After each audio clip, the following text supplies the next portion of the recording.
दोस्तों, आज के वीडियो में हम रशिया और यूक्रेन के कॉन्फ्लिक्ट्स के बारे में डिस्कस करेंगे और हम ये कोशिश करेंगे कि दोनों के पॉइंट ऑफ व्यूज को सामने रखें। तकरीबन 800 साल पहले कीवियन रूस नाम का एक एम्पायर हुआ करता था जिसका सेंटर मॉडर्न डे यूक्रेन था। यहाँ के लोगों को स्लाविक्स कहा जाता था। धीरे धीरे ये एम्पायर ईस्ट की तरफ एक्सपैंड करता गया और बाद में जाके इसका सेंटर मॉस्को बना, जो कि मॉडर्न डे रशिया की कैपिटल भी है। दोस्तों, आप ये नोटिस करेंगे कि रशियन और यूक्रेनियंस काफी हद तक एथनिकली और हिस्टोरिकली सेम हैं। इसी के बेसिस पे व्लादिमीर पुतिन ने काफी बार ये कहा है कि यूक्रेन और रशिया को अलग अलग नहीं देखना चाहिए। 16वीं सेंचुरी आते आते रशियन डोमिनेशन बहुत ज़्यादा बढ़ गया और अब इसे रशियन एम्पायर के नाम से जाना जाने लगा। वहाँ के मैक्सिमम लोग रशियन बोला करते थे, लेकिन ये मैप पे जो आप येलो रीजन देख रहे हैं वो यूक्रेनियन भाषा बोला करते थे और खुद को रशिया से अलग मानते थे। 1922 में जब सोवियत संघ की स्थापना हुई, उस वक्त यूक्रेन को एक रिपब्लिक के तौर पर रिकॉग्नाइज किया गया और इसे सोवियत संघ में शामिल किया गया। रशिया के बाद यूक्रेन सोवियत संघ का सेकेंड लार्जेस्ट रिपब्लिक था और सेकेंड मोस्ट इम्पॉर्टेंट भी। और जब 1991 में यूएसएसआर टूटा तो यूक्रेन एक इंडिपेंडेंट नेशन बना। दोस्तों, यूक्रेन एक इंडिपेंडेंट नेशन तो बन गया, लेकिन आज की करंट सिचुएशन को समझने के लिए हमें यूक्रेन की एथनिक ज्योग्राफी को समझना बहुत ज़रूरी है। जैसा कि आप मैप में देख सकते हैं, यूक्रेन का वेस्टर्न पार्ट जो कि रेड और पिंक में कलर्ड है, वहाँ के लोग प्रो यूक्रेनियन और यूक्रेनी भाषा बोलते हैं, और दूसरी ओर जो रीजन येलो और ब्राउन में कलर्ड हैं, वहाँ के लोग प्रो रशिया और रशियन भाषा बोला करते हैं। दोस्तों, आपने ये तो जान लिया कि रशिया यूक्रेन का हिस्ट्री क्या है और ये कल्चरली और एथनिकली सिमिलर कैसे हैं, यूएसएसआर क्या है और ये कैसे टूटा वगैरह वगैरह। चलिए अब जानते हैं कि करंट सिचुएशन के बारे में। पुतिन इतना एग्रेसिव क्यों है यूक्रेन के खिलाफ और उसे क्या चाहिए? तो चलिए हम लोग इसको रशियन पॉइंट ऑफ व्यू से समझते हैं। रशिया चाहता है कि यूक्रेन यूएसए और यूरोपियन यूनियन के इन्फ्लुएंस से दूर रहे और नाटो ज्वाइन ना करे। हम सब ये तो जानते हैं कि रशिया और यूएसए के बीच में कुछ ना कुछ अनबन चलते रहता है, क्योंकि कुछ कंट्रीज जो यूएसएसआर से अलग हुई थी ऑलरेडी नाटो ज्वाइन कर चुकी है, लेकिन रशिया यूक्रेन को लेकर काफ़ी सीरियस है और वो बिल्कुल भी नहीं चाहता कि यूक्रेन नाटो ज्वाइन करे। अब आप सोच रहे होंगे कि ये नाटो क्या है। नाटो का full form North Atlantic Treaty Organization है, जिसकी स्थापना 1949 को हुई। इसके अंडर अभी 30 कंट्रीज है, जो कि आप इंटरनेट पर देख लेना, अभी मैं बस ओवरव्यू दे रहा हूँ। नाटो एक international political and military organization है जिसका एम है कि वो अपने मेंबर्स को मिलिट्री सपोर्ट दे पाए। जैसे कि अगर किसी भी नाटो कंट्रीज पर कोई सिक्योरिटी थ्रेट या कॉन्फ्लिक्ट क्रिएट हो तो सारे कंट्रीज मिलके इसको सपोर्ट करे और इसका समाधान निकाले। इनिशियली नाटो में बस वेस्टर्न यूरोप के कंट्रीज थी, बट ये धीरे धीरे ईस्ट की तरफ भी बढ़ने लगा।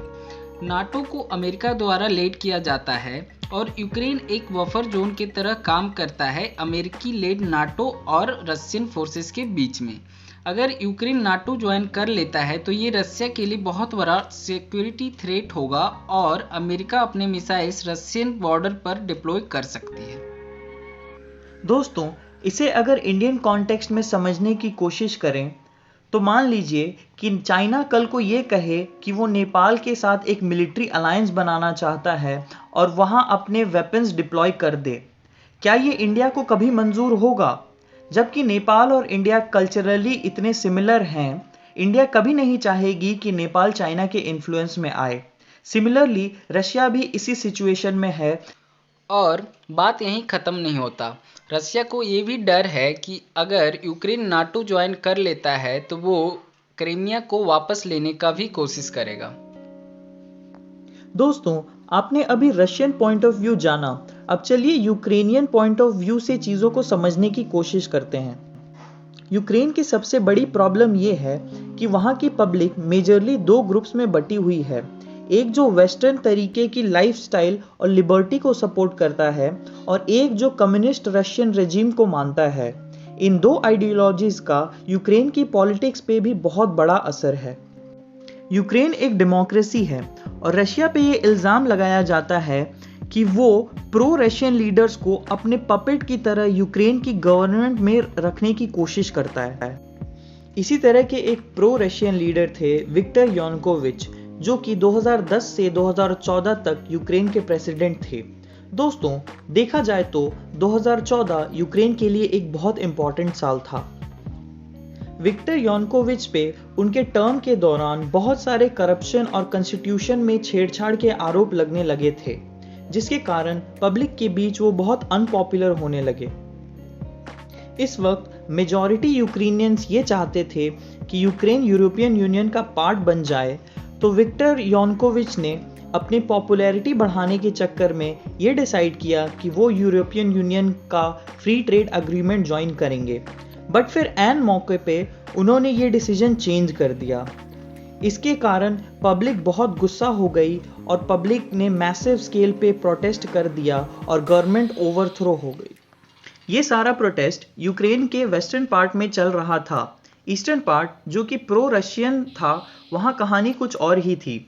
2014 में यूक्रेन के डोनबास रीजन में एंटी यूक्रेनियन सेंटिमेंट्स इतने बढ़ गए थे कि वहाँ एक सेपरेटिस्ट ग्रुप ने यूक्रेन से अलग होने की घोषणा कर दी और इन रिबेल ग्रुप को रशियन मिलिट्री का पूरा सपोर्ट मिल रहा था। रशियन मिलिट्री ने इन्हें वेपन्स भी प्रोवाइड किए और दोनेस्क और लुहांस्क यूक्रेन गवर्नमेंट के हाथ से निकल गया। 2014 के नवंबर में रशिया ने यूक्रेन के क्राइमिया पे भी अटैक कर दिया और उसे अपनी टेरिटरी घोषित कर दी। क्राइमिया की पॉपुलेशन प्रो रशियन थी, जिसके कारण रशियंस को कोई परेशानी नहीं हुई। रशिया के इस स्टेप को वर्ल्ड लीडर्स ने हेविली क्रिटिसाइज किया। 2014 के बाद यूक्रेनी आर्मी और सेपरेटिस्ट ग्रुप के बीच लंबी लड़ाई शुरू हुई, जिसमें लगभग 10,000 से भी ऊपर लोगों की मौत हो चुकी है। रशिया ने ये कभी एक्सेप्ट नहीं किया कि वो इन रिबेल्स को सपोर्ट करती है, बट ये बात काफ़ी ऑब्वियस है कि इतना छोटा सा रीजन बिना रशियन सपोर्ट के यूक्रेनी मिलिट्री का सामना कैसे कर सकती है। रशिया के इन्हीं एग्रेसिव स्टांस के कारण आज 72% यूक्रेनियंस रशिया को एक हॉस्टाइल स्टेट मानते हैं। 33.3% यूक्रेनियंस रशिया के अगेंस्ट हथियार उठाने को भी तैयार हैं। 67% EU ज्वाइन करना चाहते हैं और 59% नेटो ज्वाइन करना चाहते हैं। पुतिन हमेशा कहते हैं कि वी आर वन, क्योंकि उनके हिसाब से Russians and Ukrainian culturally similar हैं, परंतु 70% यूक्रेनियन ये मानने से इनकार करते हैं, क्योंकि अगर हिस्ट्री में हम पीछे जाके देखें तो 17th और 18th सेंचुरी के अराउंड रशियन लीडर ने मास स्केल पे यूक्रेन का रूसिफिकेशन किया था। ईस्टर्न यूक्रेन में यूक्रेनियन लैंग्वेज को बैन कर दिया था और स्कूल्स में फोर्सफुली रशियन सिखाया जाता था। वही नहीं, 1930 में ईस्टर्न यूक्रेन में जब भुखमरी के कारण लाखों लोग मर रहे थे, तो उनको हेल्प करने की जगह जोसेफ स्टालिन ने उस एरिया को एथनिक रशियन से रिपॉपुलेट कर दिया था। इसी कारण 70% यूक्रेनियंस मानते हैं कि रशियंस ने अपना कल्चर उन पर इम्पोज किया था, ना कि उन्होंने एक्सेप्ट करा था। करंट सिचुएशन ये है कि आज के दिन रशिया ने यूक्रेन में एक फुल फ्लेज वॉर स्टार्ट कर दी है, जिससे वो एक स्पेशल मिलिट्री ऑपरेशन बताता है, जिसका मकसद यूक्रेन की एंटी रशियन गवर्नमेंट और मिलिट्री को स्क्रैप करना है। दोस्तों, अगर एक ओवरव्यू लिया जाए तो रशिया को यूक्रेन से नहीं बल्कि यूक्रेन में अमेरिकन लेड नेटो और EU के इंटरफेरेंस से प्रॉब्लम है। लड़ाई भले यूक्रेन में हो रही है, पर यहाँ अमेरिका और रशिया बड़े प्लेयर्स हैं और यूक्रेन एक पपेट स्टेट बन के रह गया है और इस वॉर का खामियाजा यूक्रेन की आम जनता को भुगतना पड़ रहा है।